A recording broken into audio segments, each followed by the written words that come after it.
4 ചെറിയ ചേമ്പാണ് എടുത്തിരിക്കുന്നത്. ഇതിൻ്റെ കൂടെ വേറൊരു സാധനവും കൂടെ ചേർക്കുന്നുണ്ട്. ഈ ചേമ്പ് അരിഞ്ഞുകൊണ്ട് വരുമ്പോഴത്തേക്ക് മറ്റേ സാധനവും കൂടെ കാണിക്കാം. ഇപ്പം ഞാൻ ഇവിടെ ഇതിൻ്റെ കൂടെ ചേർക്കുന്ന സാധനം എടുത്തിട്ടുണ്ട്. ചക്കക്കുരുവാണ്. ഇത്രയും ചക്കക്കുരും ചേമ്പും കൂടെയാണ് എടുത്തിരിക്കുന്നത്. അപ്പോൾ എല്ലാവരും ആ ചാനലൊന്ന് സബ്സ്ക്രൈബ് ചെയ്യണേ പ്ലീസ്. ഇപ്പോൾ ഇതിനൊരു ചെറിയ സവാളയും പച്ചമുളകും കൂടെ ഇട്ട് സ്റ്റൗവിലോട്ട് വെച്ചിട്ടുണ്ട്. ഇത് വേവുമ്പോഴത്തേക്ക് നമുക്ക് അരപ്പ് തയ്യാറാക്കിക്കൊണ്ട് വരാം. അപ്പോൾ ഇതിന് അരപ്പ് തയ്യാറാക്കാൻ വേണ്ടി എടുത്തിരിക്കുന്നത് അരമുറി തേങ്ങ, 5-6 അല്ലി വെളുത്തുള്ളി, മഞ്ഞൾപ്പൊടി 1/2 സ്പൂൺ, 1/4 ടീസ്പൂൺ ചെറിയ ജീരകം, കുറച്ച് മുളക് പൊടി, ചതച്ച മുളകാണ് എടുത്തിരിക്കുന്നത്. മുളക് പൊടി ആയാലും മതി. ഇനി ഇത് അരച്ചുകൊണ്ട് വരാം. ഇനി ഇതിലേക്ക് അരപ്പ് ചേർക്കുന്നതിന് മുമ്പ് ആവശ്യത്തിന് ഉപ്പിട്ട് കൊടുക്കാം.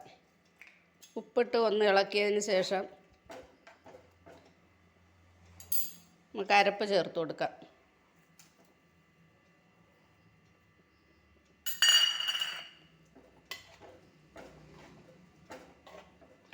ഇത് തീയിൽ കിടന്ന് നമ്മൾ കടുക് വറുത്തുകൊണ്ട് വരുമ്പോഴത്തേക്ക് നല്ലപോലെ അരപ്പൊക്കെ ഒന്ന് വെന്ത് പറ്റും.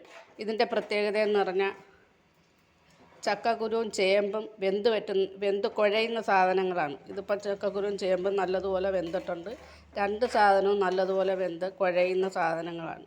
ഇനിയിപ്പം നല്ല ഒരു കടുക് വറുത്തുകൊണ്ട് വരാം. ഇതിലേക്ക് കടുക് താളിച്ചിട്ട്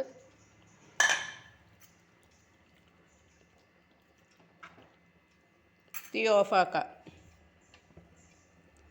ഇപ്പോഴെല്ലാവരും ആ ചാനലൊന്ന് സബ്സ്ക്രൈബ് ചെയ്യണം. താങ്ക്സ്.